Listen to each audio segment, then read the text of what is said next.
ഇപ്പോൾ മഹേഷ് പോലൂർ ചേരുന്നുണ്ട് സ്ഥലത്ത് നിന്ന്. മഹേഷ്, ഈ രക്ഷാപ്രവർത്തനം ഇപ്പോഴും ദുഷ്കരമാണോ? ഈ ബേലി പാലത്തിന്റെ നിർമ്മാണം നാളെയോടെ പൂർത്തിയാക്കുമെന്നാണ് സൈന്യം പറയുന്നത്. മുണ്ടക്കൈയിൽ കൂടുതൽ ഉപകരണങ്ങൾ എത്തിച്ചുള്ള രക്ഷാപ്രവർത്തനം പാലം പൂർത്തിയായാൽ മാത്രമേ അതിലേക്ക് കടക്കാൻ സാധിക്കൂ. ഇപ്പോൾ നമ്മൾ കാണുന്നത് മുണ്ടക്കൈയിൽ നിന്നുള്ള ദൃശ്യങ്ങളാണ്. അവിടെ ഒരു ഹിറ്റാച്ചി എത്തിക്കുകയും അവിടെ അത്യാവശ്യം തെരച്ചിലുകളിലേക്ക് കാര്യങ്ങൾ കടന്നിട്ടുമുണ്ട്. നിങ്ങൾ പോയപ്പോൾ കണ്ട കാഴ്ച എന്താണ്? ഇപ്പോൾ ചൂരൽമലയിൽ നിന്നുള്ള വിവരങ്ങൾ എന്തൊക്കെയാണ്?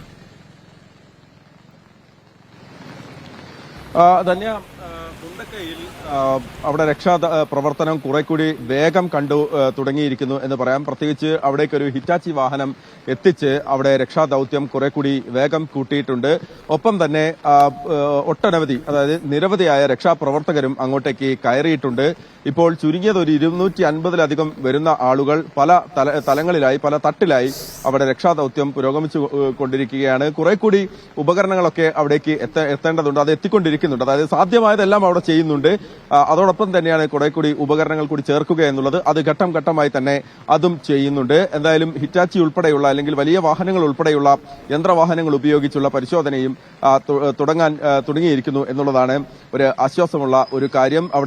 ഞങ്ങൾ അവിടെ രാവിലെ ചെന്ന സമയത്ത് കണ്ട കാഴ്ച എന്ന് പറയുന്നത് മുണ്ടക്കൈ ഭാഗം പൂർണ്ണമായും അവിടെ ഒലിച്ചു പോയതാണ്. അവിടെ ഒന്നും തന്നെ നിലവിലില്ല. കുറഞ്ഞ കെട്ടിടങ്ങളുടെ അവശിഷ്ടങ്ങൾ മാത്രമാണ് ആ പ്രദേശത്തുള്ളത്. അവിടെയുള്ള കടകൾ, വീടുകൾ, അതുപോലെ തന്നെ ആരാധനാലയങ്ങൾ ഉൾപ്പെടെയുള്ള എല്ലാം അവിടെ പൂർണ്ണമായി തന്നെ പോയി. അവിടെ കുറെ പാറക്കല്ലുകൾ കൂടി നിൽക്കുന്നതും ചെളി നിറഞ്ഞ പ്രദേശവും മാത്രമാണ് അവിടെ ഉള്ളത്. അപ്പോൾ അവിടെ ഒരു സ്കൂളിന്റെ പാതി ഭാഗം നിൽക്കുന്നുണ്ട്. മുണ്ടക്കൈ ഗവൺമെന്റ് അവിടുത്തെ ഒരു LP സ്കൂൾ, ആ LP സ്കൂളിന്റെ ഒരു പാതി ഭാഗം അവിടെ നിൽക്കുന്നുണ്ട്. അപ്പം ഈ സ്ഥലങ്ങളിലൊക്കെ ആളുകൾ രക്ഷാപ്രവർത്തനം നടത്തുന്നുണ്ട്. അവിടെയുള്ള വീടിന്റെ അവശിഷ്ടങ്ങൾക്കുള്ളിലൊക്കെ മൃതദേഹങ്ങൾ കൂടി ഉണ്ട് എന്നാണ് മനസ്സിലാക്കുന്നത്. എന്തായാലും അതിനുള്ള പരിശോധനകൾ തുടരുകയാണ്. ആ പരിശോധന വളരെ ഊർജിതമായി തന്നെ മുന്നോട്ട് പോവുകയുമാണ്. എന്തായാലും അവിടുത്തെ ഒരു കാര്യം അങ്ങനെയാണ്. അതോടൊപ്പം ചൂരൽമലയിലേക്ക് ഞങ്ങൾ ഇറങ്ങുന്ന സമയത്താണ് അവിടെ കുറെ കൂടി വെള്ളം പുഴയിൽ വന്നത്. ആ വെള്ളം കൂടിയതോടുകൂടി തന്നെ കുറെ കൂടി ജാഗരൂകരായി അവിടെ സൈന്യം പ്രവർത്തിച്ചു. അപ്പോൾ സൈന്യം അവിടെ ആളുകളെ കൃത്യമായി ഇപ്പോൾ പുറത്തെത്തിക്കുന്നുണ്ട്.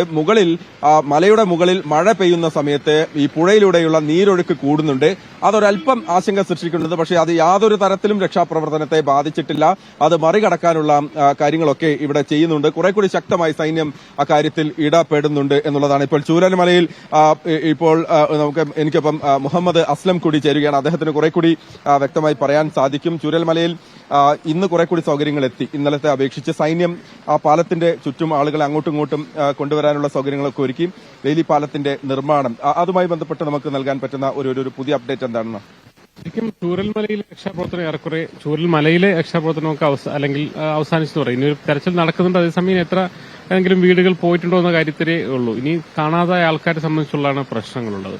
പക്ഷേ ചൂരൽമലയിൽ നിന്നുള്ള മുണ്ടക്കൈയിലേക്കുള്ള ഗതാഗത പ്രശ്നം പരിഹരിക്കുക എന്നുള്ളതാണ് ഇവിടെ നടക്കുന്ന ഒരു പ്രവർത്തനത്തിൽ ഏറ്റവും പ്രധാനപ്പെട്ട കാര്യം. അതിൽ ഏറ്റവും പ്രധാനം എന്ന് പറയുന്നത് ബേലി പാലത്തിന്റെ നിർമ്മാണമാണ്. അത് ഇന്ന് രാവിലെ തുടങ്ങി ഇനിയും കുറച്ച് സാമഗ്രികളൊക്കെ എത്തിക്കൊണ്ടിരിക്കുന്നു, പ്രവർത്തനം നടത്തിക്കൊണ്ടിരിക്കുന്നു. നാളെയോടുകൂടി അത് പൂർണ്ണതയിൽ കൈമാറാൻ കഴിയും. സൈന്യം തിരിച്ച് കൈമാറും എന്നുള്ളതാണ് പ്രതീക്ഷിക്കുന്നത്. അങ്ങനെയാണെങ്കിൽ ഇന്നിപ്പോൾ ഒരു ഹിറ്റാച്ചി വളരെ ബുദ്ധിമുട്ടിയാണ് അവിടെ എത്തിച്ചത്. അത്രയും ഗുണമുണ്ടാവും. കൂടുതൽ ഹിറ്റാച്ചികളും മറ്റു ഉപകരണങ്ങളും മുണ്ടക്കൈയിലേക്ക് എത്തിക്കുക എന്നുള്ളതാണ് ഇതിലൂടെ. അങ്ങനെ എത്തിച്ചു കഴിഞ്ഞാൽ സ്വാഭാവികമായും തിരച്ചിലിന്റെ വേഗത കൂടും. കാരണം MR അജിത് കുമാർ DGP തന്നെ പറഞ്ഞ കാര്യം എന്ന് പറയുന്നത് ആ ഭാഗത്ത്, അതായത് മുണ്ടക്കൈ ഭാഗത്ത് ഏറെക്കുറെ ഒറ്റപ്പെട്ട് നിൽക്കുന്ന ആരുള്ളതായിട്ട് തോന്നുന്നില്ല. കാരണം ഏറെക്കുറെ എല്ലാവരെയും രക്ഷിച്ചു.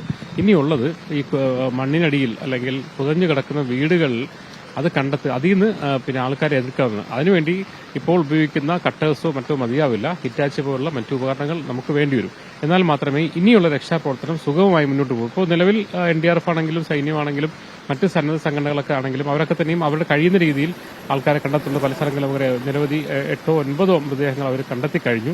അതേസമയം നമുക്കറിയാം, ഒരു വീട് പൂർണ്ണമായും താഴെ നിൽക്കുമ്പോൾ അതിന്റെ മുകളിലത്തെ കോൺക്രീറ്റ് ആദ്യം പൊട്ടിക്കേണ്ടി വരും. കാരണം അകത്ത് പോകുമ്പോൾ വീണ്ടും എല്ലാം ഇടിയും കല്ലും ഇതൊക്കെ മാറ്റി അതിനകത്ത് ആൾക്കാരുണ്ടോ എന്ന് കണ്ടുപിടിക്കുക, ഉണ്ടെങ്കിൽ അവർ രക്ഷപ്പെടുത്തുക പിന്നെ എന്നുള്ള കാര്യം. അപ്പൊ അത് മാത്രമല്ല, അവരെത്തിച്ച് ഇവിടെ താഴെ ചൂരൽമല എത്തിച്ചു കഴിഞ്ഞാൽ ഇങ്ങോട്ടും പിന്നെ ഇപ്പോൾ കൊണ്ടുവരുന്നത് റോപ്പ് മാർഗമാണ്. അല്ലെങ്കിൽ അതും ഈ പാലം എത്തുന്നുണ്ടെങ്കിൽ അതും എളുപ്പമാകും. എന്തായാലും രക്ഷാപ്രവർത്തനം ഇപ്പോൾ നല്ല സജീവമായി നടക്കുന്നു. അതേസമയം മുണ്ടക്കൈ ഒരു വ്യക്തമായ ചിത്രം എന്ന് പറയുന്നത് ചൂരൽമലയിലെ രക്ഷാപ്രവർത്തനം ആൾക്കാരെ രക്ഷപ്പെടുത്തുന്ന സാഹചര്യം നിലവിലില്ലാന്ന് തോന്നുന്നു. സെർച്ചിങ് തുടരുന്നുണ്ട്. അതേസമയം മുണ്ടക്കയത്തും ഒറ്റപ്പെട്ട് നിൽക്കുന്ന ആൾക്കാരെ പൂർണ്ണമായി തന്നെ രക്ഷപ്പെടുത്താൻ കഴിഞ്ഞിട്ടുണ്ട്, കൊണ്ടുവരാൻ കഴിഞ്ഞിട്ടുണ്ട്. അതേസമയം ഇനി അവിടെ ഉള്ളത് മുണ്ടക്കൈ എന്ന് പറയുന്ന പ്രദേശം ഏറെക്കുറെ പൂർണ്ണമായും പോയിട്ടുണ്ട്. അവിടെയുള്ള ആളുകളെ പിന്നെ മണ്ണിന്റെ അടിയിൽ അല്ലെങ്കിൽ ചെളിയിൽ പൊതിഞ്ഞു കിടക്കുന്ന വീടുകളിൽ അകത്ത് ആളുകളുണ്ടോ അല്ലെങ്കിൽ മൃതദേഹങ്ങളുണ്ടോ എന്ന് കണ്ടെത്തുക എന്നതാണ് എന്നൊരു ശ്രമകരമായ ദൌത്യമാണ് ശരിക്കുമുള്ളത്. അസ്ലം, ഈ കൺട്രോൾ റൂം പ്രവർത്തിച്ചുള്ള ഈ ഏകോപനം ഏത് തരത്തിലാണ്, എന്തൊക്കെയാണ് ഇന്ന് സർക്കാർ തലത്തിൽ എടുത്തിരിക്കുന്ന നടപടിക്രമങ്ങൾ എന്തൊക്കെയാണ്? ശരിക്കും ഇവിടെ കൺട്രോൾ റൂം കേന്ദ്രീകരിച്ച മന്ത്രിമാരും അതോടൊപ്പം തന്നെ റവന്യൂ ഉദ്യോഗസ്ഥരും ജില്ലാ കളക്ടറും പോലീസും എല്ലാം സംയുക്തമായി തന്നെ പ്രവർത്തനം നടത്തുന്നത്. ഓരോ അവിടുത്തെ രക്ഷാപ്രവർത്തകർ അവിടുത്തെ ഉന്നയിക്കുന്ന വിഷയങ്ങൾ അനുസരിച്ചാണ് ഓരോ കാര്യങ്ങളും ചെയ്തുകൊണ്ടിരിക്കുന്നത്. കാരണം നിലവിൽ എന്താണ് സാഹചര്യം ഉള്ളത് അതിന് സൗകര്യം ഒരുക്കുക, ഭക്ഷണം ഒരുക്കുക, അതോടൊപ്പം തന്നെ ഉപകരണങ്ങൾ എത്തുക, കൂടുതൽ JCBകൾ വേണമെന്ന് പറഞ്ഞ് തുടർന്ന് കൂടുതൽ JCBകൾ കൊണ്ടുവന്നു, മറ്റു ചില ആവശ്യങ്ങൾ. അപ്പോൾ ഇത് എല്ലാ കാര്യങ്ങളും കോർഡിനേറ്റ് ചെയ്യുന്നത് ഈ കൺട്രോൾ റൂം കേന്ദ്രീകരിച്ചാണ്. മന്ത്രി റിയാസ് റിപ്പോർട്ടുണ്ട്, മന്ത്രി കെ രാജൻ ഉണ്ടായിരുന്നു, കെ ശശീന്ദ്രൻ ഉണ്ടായിരുന്നു, പിന്നെ മറ്റേ ജില്ലാ കളക്ടർ, മറ്റു ഉദ്യോഗസ്ഥർ, പിന്നെ നേരത്തെ തന്നെ പ്രതിപക്ഷ നേതാവ് വന്നു പോയി, പിന്നെ മറ്റ് MP രാഘവൻ, അത് എല്ലാവരും രാഷ്ട്രീയ ഭേദമന്യേ ജോർജ് കുര്യൻ കേന്ദ്രമന്ത്രി വന്നുപോയി, പിന്നെ അല്പസമയം മുമ്പ് മറ്റു നേതാക്കളൊക്കെ വന്നു. അതായത് എല്ലാവരും ഒരുമിച്ച് ഇതുകൊണ്ട് തന്നെ ഈ കാര്യങ്ങൾ മുന്നോട്ട് പോകുന്നു. എന്തായാലും ഇനിയുള്ള സമഗ്രമായ ദൌത്യം എന്ന് പറയുന്നത് ഇപ്പോൾ മഴ പെയ്ത് സ്വാഭാവികമായിട്ട് അവിടെ വെള്ളം കൂടിയിട്ടുണ്ടാവും, അത് രക്ഷാപ്രവർത്തനത്തിന്റെ വേഗത കുറഞ്ഞിട്ടുണ്ടാവും, അനുകൂല കാലാവസ്ഥ ഉണ്ടാവുകയും ഈ ബെയിലി പാലം തുറന്ന് കുറച്ചുകൂടി ഉപകരണങ്ങൾ അവിടെ എത്തിക്കാനും കഴിഞ്ഞാൽ മുണ്ടക്കയത്തിന്റെ ഒരു നമുക്ക് അവിടെ പരമാവധി, കാരണം ഇനി നമ്മൾ രക്ഷാപ്രവർത്തനം അറിയാൻ കഴിയുന്നത് രണ്ട് സ്ഥലങ്ങളാണ്. ഏറ്റവും കൂടുതൽ ആ പള്ളിയുടെ ഭാഗവും അതോടൊപ്പം തന്നെ LP സ്കൂളിന്റെ ഭാഗവും ആണ് ഇനി കൂടുതൽ നമ്മൾ അവിടെ എത്തിപ്പെട്ട് കണ്ടെത്തേണ്ട സ്ഥലങ്ങൾ, അല്ലെങ്കിൽ അവിടെ നിന്ന് ആൾക്കാരെ രക്ഷപ്പെടുത്തേണ്ട സ്ഥലങ്ങൾ. അവിടെ കാര്യമായിട്ട് തന്നെ വീടുകൾ ഉണ്ടാവുമെന്ന് കരുതുന്നു. അതിനനുസരിച്ച് കണ്ടെത്തുക. മാത്രമല്ല LP സ്കൂളിന് അപ്പുറത്തൊരു ഗ്രൗണ്ട് ഉണ്ട്, അവിടെ മണ്ണിഞ്ച് കിടപ്പുണ്ട്. അപ്പൊ അവിടെ ഒരുപക്ഷെ കൂടുതൽ മൃതദേഹങ്ങൾ കാണാനുള്ള സാധ്യതയുണ്ട്. അപ്പൊ ഇതെല്ലാം അപ്പോൾ ഇനി ശ്രമകരമായ ദൌത്യമാണ്, വളരെ പെട്ടെന്ന് ചെയ്യാൻ പറ്റുന്നതല്ല. അത് ഉപകരണങ്ങൾ ഉണ്ടെങ്കിൽ കുറച്ചുകൂടി അതിനുള്ള ഏകോപനമാണ്. അതായത് അവിടെ സുരക്ഷിതരായിരുന്ന അല്ലെങ്കിൽ രക്ഷ തേടിയിരുന്ന ആളുകളെ നമ്മൾ പൂർണ്ണമായും ഇങ്ങോട്ട് എത്തിച്ചു കഴിഞ്ഞു. ഇനി മണ്ണിനുള്ളിൽ അല്ലെങ്കിൽ ഇപ്പോൾ മണ്ണിനടിയിൽ വീടുണ്ടെങ്കിൽ അതിന് ഇടയിൽ ഒരു ജീവന്റെ തുടിപ്പുണ്ടോ എന്ന് അന്വേഷിക്കുകയാണ് ഇപ്പോൾ ചെയ്യുന്നത്, അല്ലെ? തീർച്ചയായും. കാരണം ഈ ചൂരൽമല ഇന്നലെ നമുക്ക് ചെയ്യാൻ കഴിഞ്ഞു. ഇന്നലെ തന്നെ അട്ടമലയുള്ള ആൾക്കാരെ ഏറെക്കുറെ ഇങ്ങോട്ട് പുറത്തെത്തിക്കാൻ കഴിഞ്ഞു. ഇന്ന് ബാക്കിയുള്ള ആൾക്ക് എത്തിച്ചു. മുണ്ടക്കൈ എന്ന് പറയുന്ന ഏറ്റവും പ്രധാനപ്പെട്ട ആഘാതം ഉണ്ടായ സ്ഥലം, പ്രഭവ കേന്ദ്രം എന്ന് പറയുന്നത്, അതിന്റെ പുഞ്ചിരി മലയ്ക്ക് മുകളിലുള്ള ഒരു മലയാണ് ഇടിഞ്ഞതെന്നാണ് രക്ഷാപ്രവർത്തനം നമുക്ക് മനസ്സിലാക്കാൻ കഴിയുന്ന കാര്യം. അത് ആ ഒരു മുണ്ടക്കയത്തിലാണ് കൂടുതൽ ഇന്ന് കേന്ദ്രീകരിച്ചത്. അതുകൊണ്ട് തന്നെ അവിടെ ഒറ്റപ്പെട്ട് നിന്ന ആൾക്കാരെ, പ്രത്യേകിച്ച് ഇന്നിപ്പോ ഒരു റിസോർട്ടിൽ 17-18 പേര് അവരെ രക്ഷപ്പെടുത്തി. അങ്ങനെ ഒറ്റപ്പെട്ട് നിന്ന ആൾക്കാരെ, രക്ഷ തേടിയുന്ന ആൾക്കാരെ ഏറെക്കുറെ എല്ലാവരെയും രക്ഷപ്പെടുത്താൻ പിന്നെ സർക്കാർ സംവിധാനങ്ങളിലൂടെയും സന്നദ്ധ സംഘടനകളുടെയും കഴിഞ്ഞിട്ടുണ്ട്.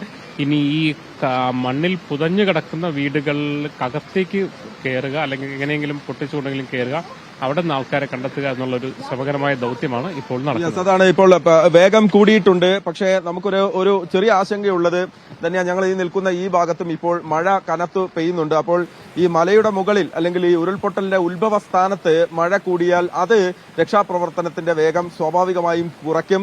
നേരത്തെ അതാണ് കണ്ടത്. പുഴയിലെ നീരൊഴുക്ക് കൂടാൻ കാരണം അതാണ്. പക്ഷേ പ്രേക്ഷകരോട് അല്ലെങ്കിൽ ഇത് കാണുന്ന ആളുകളോട്, ആരെങ്കിലും വയനാട്ടിലേക്ക് എത്താൻ പോകുന്ന ആളുകളുണ്ടെങ്കിൽ അവരോട് പറയാനുള്ള ഒരു കാര്യം, ഈ ബെയിലി പാലത്തിന്റെ നിർമ്മാണവുമായി ബന്ധപ്പെട്ട് ഉപകരണങ്ങൾ, സാമഗ്രികൾ കൊണ്ടുവരേണ്ടതുണ്ട്. അപ്പോൾ അതിനുള്ള വാഹനങ്ങൾ കണ്ണൂരിൽ നിന്ന് ഈ പാതയിലൂടെ, അതായത് വയനാട്ടിലൂടെ വന്ന് മേപ്പാടിയിലൂടെ കടന്ന് നേരെ ചൂരൽമലയുള്ള പുത്തുമലയുള്ള ആ വഴിയിലൂടെ, ഏക വഴിയാണ്, ആ വഴിയിലൂടെ കടന്നു വരുമ്പോൾ അതിന്റെ ഇരുവശങ്ങളിലും വാഹനങ്ങൾ പാർക്ക് ചെയ്യരുത് എന്നുള്ളൊരു നിർദ്ദേശം അധികൃതർ നൽകിയിട്ടുണ്ട്. കാരണം എത്രയും വേഗം ആ ഉപകരണങ്ങൾ ഇങ്ങോട്ട് എത്തിക്കുക, ആ പാലത്തിന്റെ നിർമ്മാണം പൂർണ്ണമായി പൂർത്തിയാക്കുക, അതിനുശേഷം അങ്ങോട്ടേക്ക് കുറെ കൂടി വാഹനങ്ങളെ എത്തിക്കുക, കുറെ കൂടി രക്ഷാപ്രവർത്തനത്തിന്റെ വേഗം കൂട്ടുക എന്നുള്ളത് തന്നെയാണ് പ്രധാന കാര്യം. എന്തായാലും രക്ഷാപ്രവർത്തനം ഊർജിതമായി തന്നെ തുടരുകയാണ്. നേരിയ ഒരു ആശങ്കയുള്ളത് ഈ മഴയാണ്. ധന്യ, മുണ്ടക്കയിൽ ഇപ്പോഴും ആളുകൾ അവിടെ രക്ഷാപ്രവർത്തനം നടത്തുന്നുണ്ട്. ഇവിടുത്തെ കാര്യങ്ങൾ വളരെ വേഗത്തിൽ പോകുന്നുണ്ട്. കൺട്രോൾ റൂം കൃത്യമായി തന്നെ പ്രവർത്തിക്കുന്നുണ്ട്. തൊട്ടപ്പുറത്ത് ഒരു പോളിടെക്നിക് ഉണ്ട്, അവിടെ താൽക്കാലിക ആശുപത്രിയായി പ്രവർത്തിക്കുന്നുണ്ട്. പരിക്കേറ്റവരെ അവിടെ നിന്ന് പ്രാഥമിക ചികിത്സ നൽകുന്നുണ്ട്. അതിനുശേഷമാണ് മറ്റ് ആശുപത്രിയിലേക്കുള്ളവരെ ഉണ്ടെങ്കിൽ അങ്ങോട്ടേക്ക് മാറ്റുന്നത്. എന്തായാലും ഒരു ഏകോപനം കൃത്യമായുണ്ട്. കേരളം ഒന്നിച്ചു നിന്ന് ഈ ദുരന്തത്തെ നേരിടുന്ന ഒരു കാഴ്ചയാണ് ഇപ്പോൾ ചൂരൽമലയിൽ നിന്ന് കാണുന്നത്. തന്നെയാണ്.